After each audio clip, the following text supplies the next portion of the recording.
So ngayon, ang nakakatawa nito, pumayag na si Ping Lacson.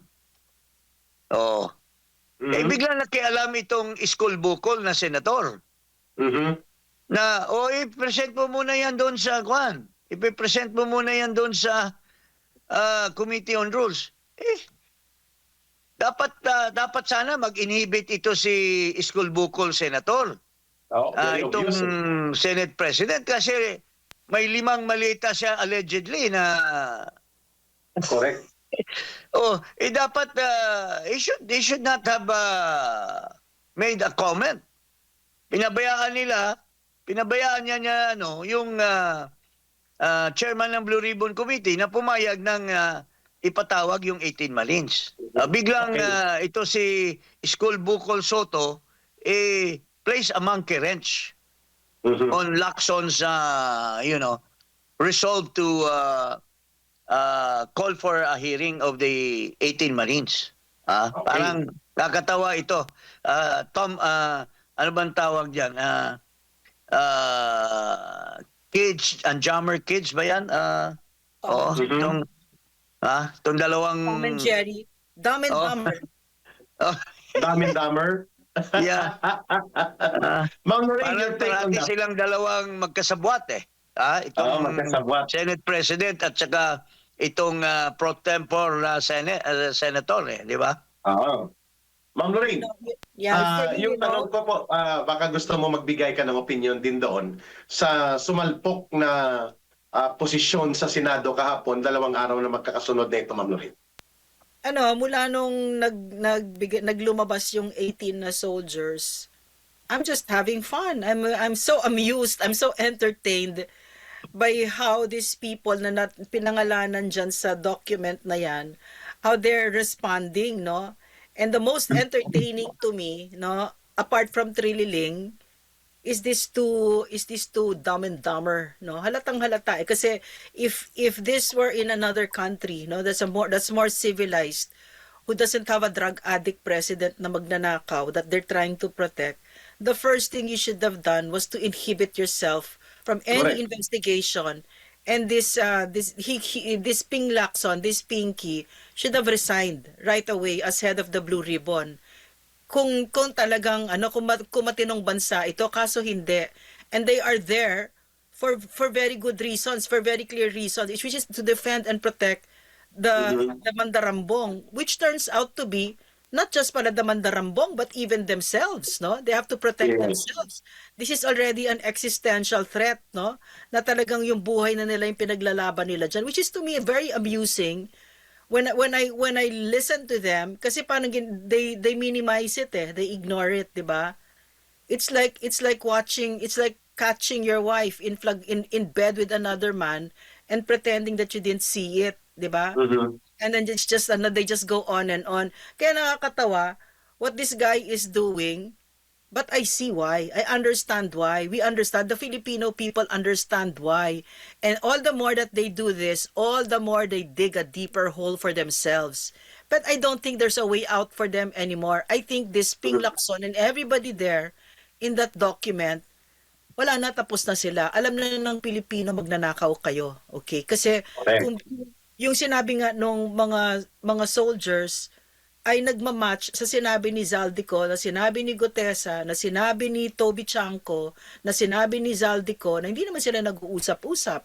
It matches perfectly, no? It's di ba? So, correct. I agree. At saka, kay Eric, hindi lang yun. yeah. Yung ni-reveal ni Erice, ni-reveal ni ano ba ito? Tinio. Antonio Tinio. Yung galing doon sa ni Libiste, yung computer na yung statement ni Yusek Adrian Bersamin, nagsasabi na nabigyan sila ng yung mga kandidato ng administration were given money.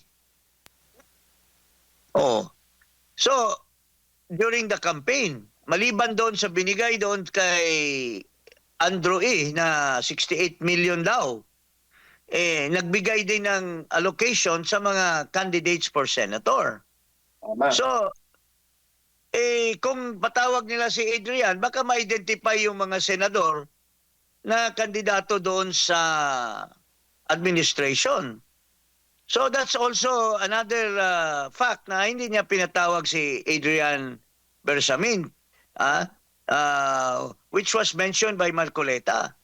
Kasi it might marireveal sila na talagang independent daw sila pero sumakay sila doon sa administration lineup, precisely pala may purpose pala sila para maambunan sila, di ba? Opo, So malinaw dito, Kong Jing, ang binabanggit po ninyo ay binisto po, Ma'am Lorraine, mga kababayan, ni Senator Marcoleta, si Senator Ping Lacson, ang sinabi niya, hindi ba ikaw ang voluntary na nagmayabang na may dalawang secretary or undersecretary na involved sa mga pangangatay ng budget? At nang tinanong ka sa isang pagpupulong natin, hindi mo lang pinangalanan, pero alam mo at kilala mo na, o bakit ayaw mo sila ngayong ipatawag? Sabi mo dahil wala sa transcript or minutes, sinabi mo na nga during the deliberation ng budget. Ibig sabihin po, inariglo si Ping Lacson nang marinig ng Malacanang nila Romualdez at Marcos na isisiwalat niya ang koneksyon ni Bersamin, kinausap na siya most likely. Kung kaya bakit hindi na niya ipinalabas pa ang invitation kay Adrian Bersamin. May isa Tapos, pa yun, Congressman Jing. kay Rick, mayroon pang Involved isang doon si sinabi Fred siya. Gonaybar. Mayroon pang isang sinabi si Ping. Remember, nung lumabas yung kay Saldico na statement, na sinabi ni Saldico na pina-insert ni Marcos Bongbong. Jr. yung 100 billion at Yeah. this fact was sinabi ni Saldico, ang nagsabi sa kanya si Amina Pangandaman at saka si and clear it with Adrian Bersamin. Ang reaksyon kaagad ni Ping Lacson ay hindi imposible yang si presidente. Baka gawa-gawa lang ni Pangandaman yan at ni Bersamin. Siya mismo kasi sabi ni Yusek Bernardo mayroong in-insert. But they were talking of different insertions dahil napakalawak nitong insertions nito. The 100 billion that is being raised by Saldico may be a different amount than to the amounts that Yusek Bernardo was saying. Pero inunahan na kagad ni Lacson na imposible yan si Presidente. Baka ginamit lang ang pangalan ni Presidente, ni Pangandaman at ni Bersamin. At sila ang nagpa-insert kay Saldico. Diba? So dapat doon pa rin, tinatawag na rin niya yung dalawa. Diba?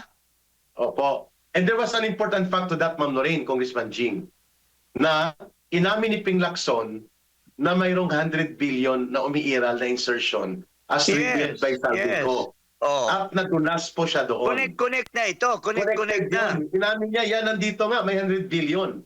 You were correct about to point out that. Can I say something? Gusto kong kunin, Ma'am Lorraine, yung reaction mo. Yes, go ahead po. Gusto ko lang sabihin, yung sinabi ni Ping yun, no, tsaka ni Soto, ang naiisip ko lang, ito pala yung epekto ng maleta. Yun. Diba? You put it all together, yun pala yun. Kasi foolishness na yung sinasabi nila diba? At saka Kabaliwan. Shameless talaga. So, makita mong kapal talaga ng mga mukha ng mga ito. Gets ko na, maleta. Which, I don't understand kasi ang tatanda na ng mga ito. No? They can't take it with them. Mamamatay na sila, malapit na. No? So, I don't get na talagang sisirain mo ang Pilipinas dahil sa mga putang inang maletang yan. Diba? Tapos sabi pa ni Soto, dapat hindi nila sinabi yun. Baka malaman ng asawa ko na mayroon palang maleta. Oo. Ginagawa niyang he wants to make it light, no, because he's an Itbulaga noontime show host. So nakita tuloy na pag may mga iba siyang kita, hindi niya dinideclare sa asawa niya. I-transcend sa Isa pa yun, no? subconsciousness.